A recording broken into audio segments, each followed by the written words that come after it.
Wilson Carbide and Acetylene Works.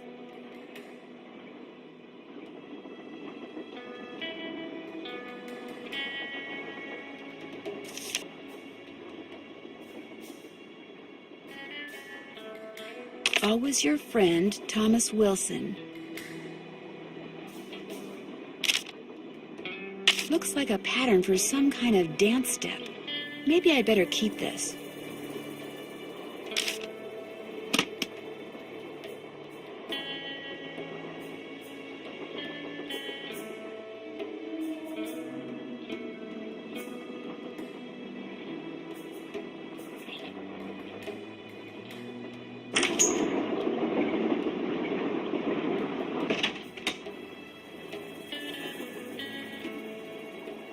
According to that diagram I found, those 6 gemstones are supposed to go in these 6 holders, but I have no idea which one goes where.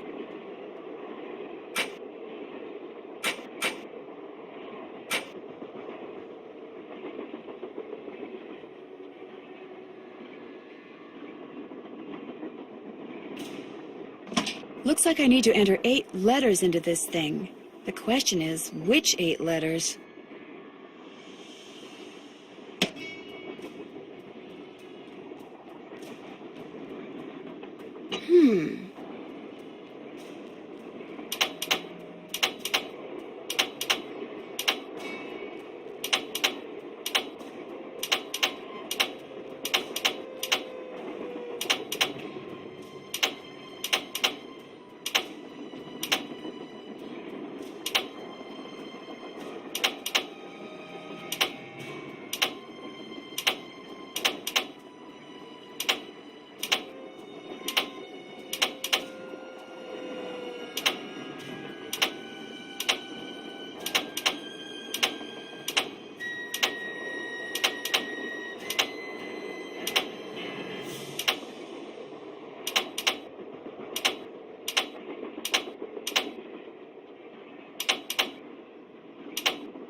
Lori?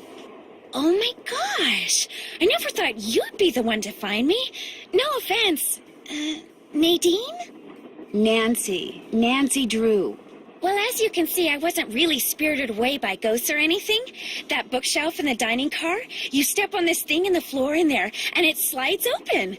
I practiced disappearing for weeks. So it was just all for show? Well, not entirely. See, here's the deal. My dad wound up with this train when he bought out Noram Shipping. They'd been storing it in this old warehouse outside St. Louis for so long that everybody had just forgotten about it. Anyway, after mass begging on my part, Dad had the train restored to working condition and got me an engineer and track permits and all that other stuff until finally, here we are, on our way to find out what happened to Jake Hurley. Why do you need a train to find out what happened to him? Well, see, I was one of the first people in 100 years to set foot on this train, okay? Everything was just the way it was when Jake disappeared. Except I also found this. It's a letter that Jake wrote in 1901 to his niece back east. He was real paranoid about claim jumpers, which is why he never told anyone where his mine was. But he was also afraid something would happen to him and no one would ever know where it was.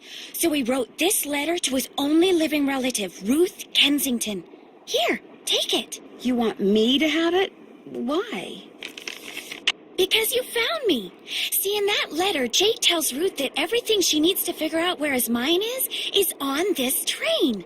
He also warns her that his wife's spirit is on the train too, which kind of creeps me out.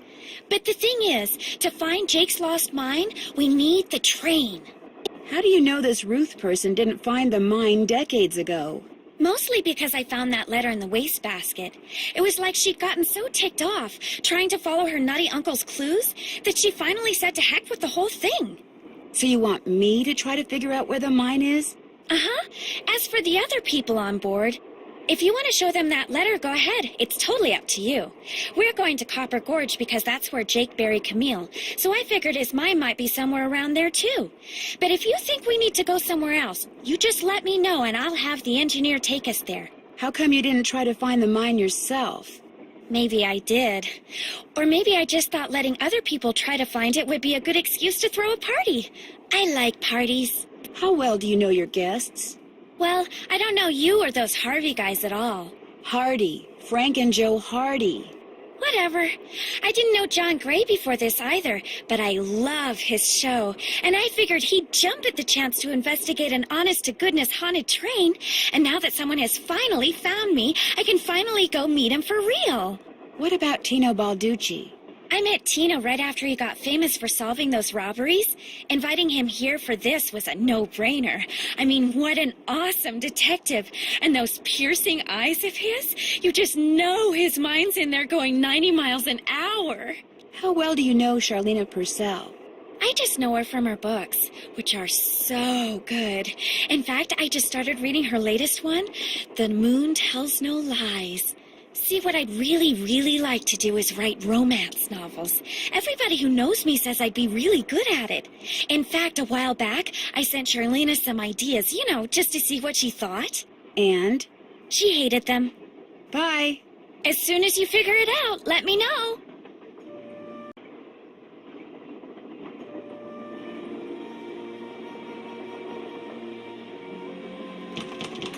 Locked, naturally. Wonder how you open it.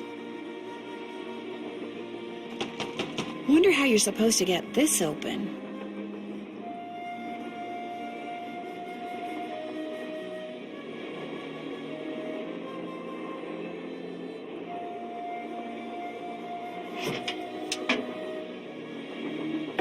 I can use this to open that grate I saw in Camille's car.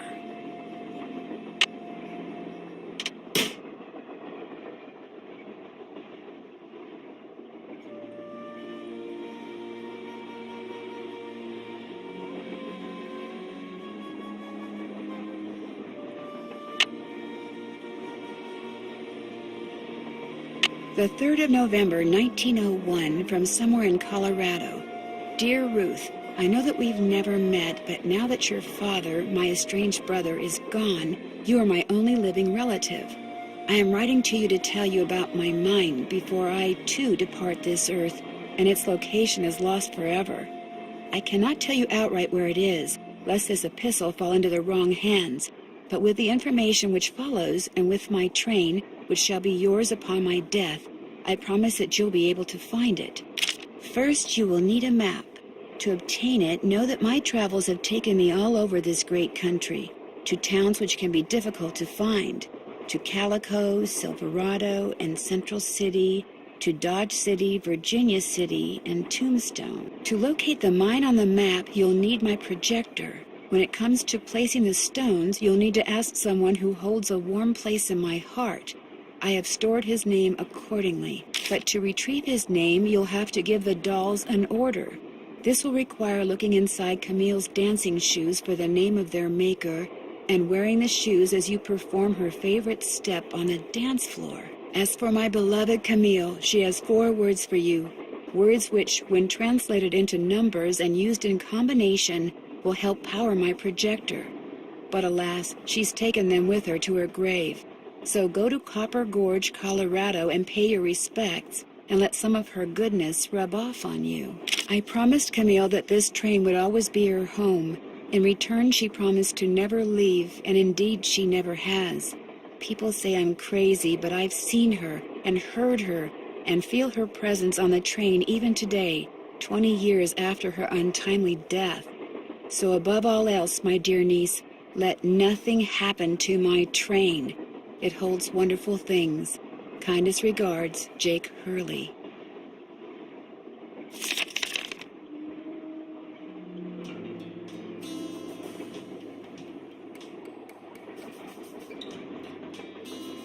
Okay, got my dancing shoes on. Now what?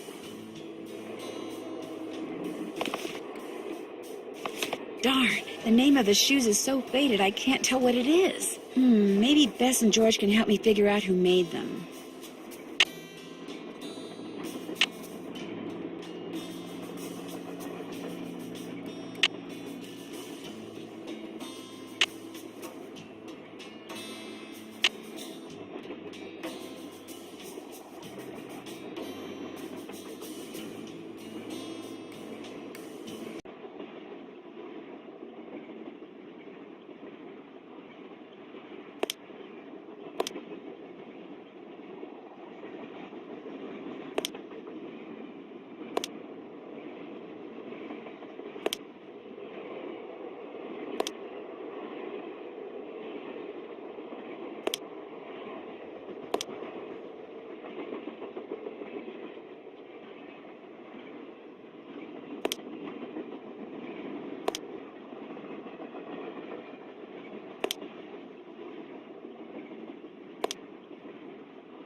Guess Camille liked to collect dolls.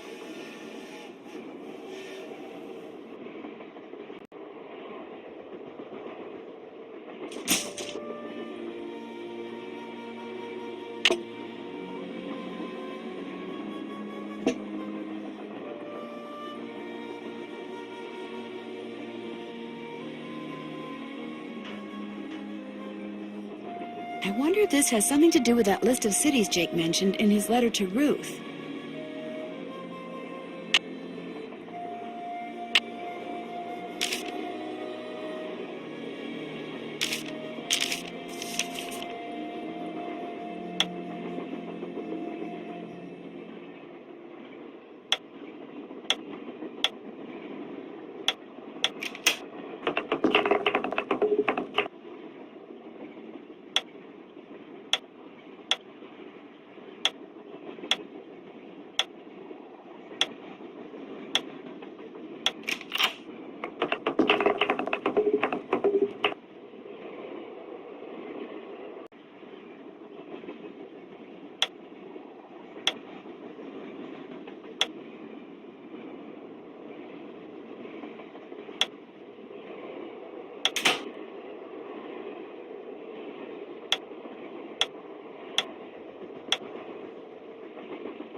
Guess I'm done. Strange. All that's left is a jumble of letters.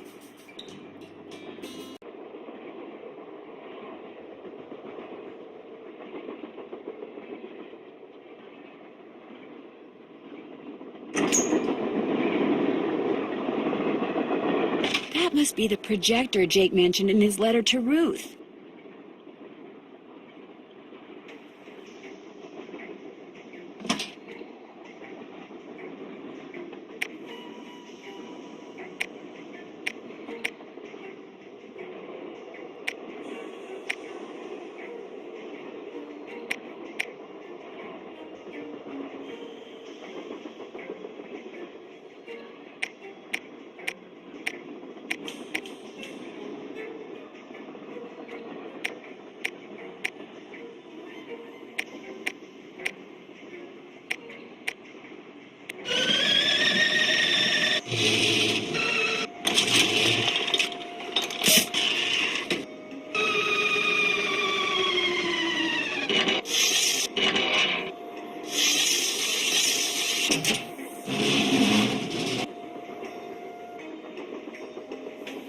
Jake's mine must be somewhere on this map, but where?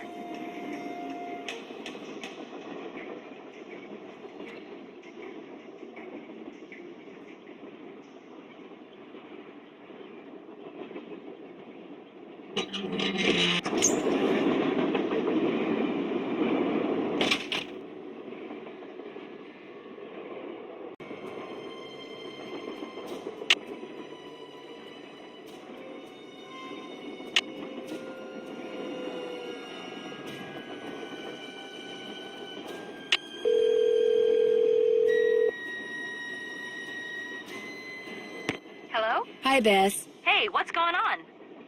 Lori gave me a letter that Jake Hurley wrote to his niece, telling her how to find his gold mine.